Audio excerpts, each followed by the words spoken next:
Today we are going to discuss the chapter Life in Water. So here what will you learn? You will learn about the various aquatic animals and plants, understand why stagnant water is harmful, suggest ways for hygiene, health, managing waste, and how mosquito-borne diseases can be prevented. So, when you go through this chapter, you will learn about the various aquatic means water living. The organisms that live in water are called as aquatic animals and plants. You will understand why stagnant water is harmful. Stagnant water means the water that cannot move from one place to another. It is staying in a particular place. And you will learn about the ways for hygiene, health, and managing the waste, and how mosquito-borne diseases can be prevented. So, next let us start. First of all, what you have to do, you'll have to draw a water body in your notebook. Fill it with drawings, as many water plants and animals as you can. Take the help of books and internet. Remember the names of the creatures that you have drawn. Some of the creatures can be duck, dolphin, and a turtle, etc. So you have to draw a water body. Like suppose if you can draw a pond, and then you can add the plants and animals near and in the pond. So what are the animals can float on water? What plants are there? You can draw it in your copy. Now see, water is the most important reason for existence of life on earth. Already in the previous chapter, we have got the idea about the uses of water and why water is necessary for our life. We all know this is a very important reason for the existence or the survival of the life on earth. We know that around 70% of the earth is covered by water. So already we know that 70% of the earth is covered by water. It's all with water. Water bodies like seas, ocean, rivers, etc. contain a vast variety of animal and plant life. Aqua means water. Animals and plants that live in water known as aquatic animals and plants. So already I told previously that those are plants and animals that live in water are called as aquatic. So aqua means water. And those plants and animals that live in water are called as aquatic plants and animals. Now we will start about the aquatic animals. So here is the picture of an aquatic animal, and here you can see the picture of an octopus. So look at the picture, see if you can name this aquatic animal. I hope you all can name this. Now, a large variety of aquatic animals live in water. Aquatic animals means animals that live in water. So many animals live on land. Similarly, many animals live in water. Aquatic animals are either carnivorous or herbivores. Aquatic animals are either carnivores or herbivores. So, the animals that live in water can either feed on other animals, which are called as carnivores. Carnivores means feeding on other animals. And they can be herbivores, feeding on plants.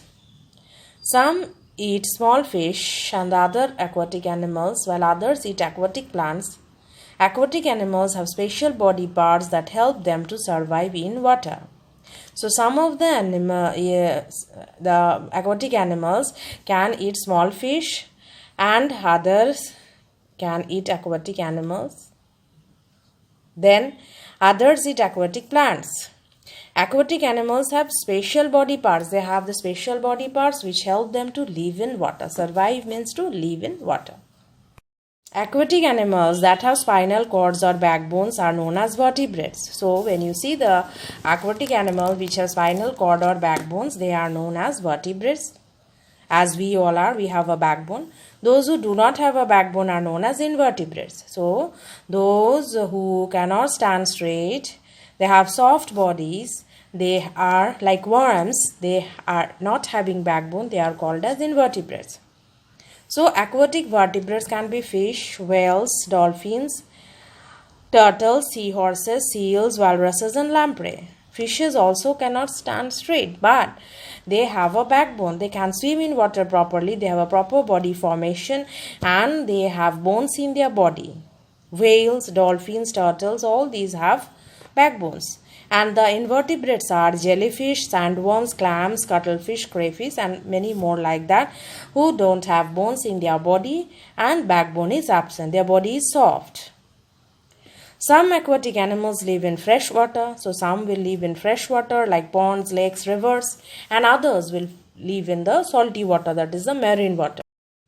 Marine animals such as whales, seahorses, octopuses live in water bodies that have high salt concentrations like ocean and seas. So what are the marine organisms? Those that live in the sea and ocean. And the water in the seas and oceans are very salty. So that is why it is written here high salt concentration. So marine animals such as whales, seahorses, octopuses live in water bodies that have high salt concentration like ocean and seas. Fishes have gills to help them breathe through water and streamlined body to help them swim. Animals like turtles, snails and crabs also live in water and have a hard protective shells as an outer covering.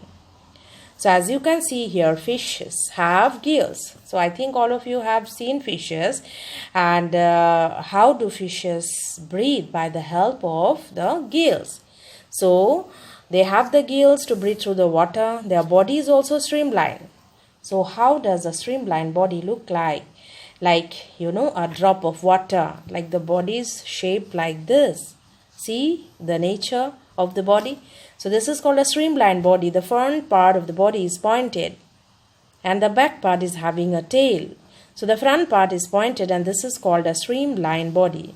The aeroplane that flies in the sky is also a streamlined structure. So streamlined body which help them to swim in water. Since the front part of the body is pointed and streamlined, it can easily flow through the water. That means it can easily go with the water by swimming. Water gives huge pressure to the animal while it swims. But as the body is streamlined, it can move forward by swimming. Animals like turtles, snails and crabs also live in water. They also live in water and they have hard protective shell.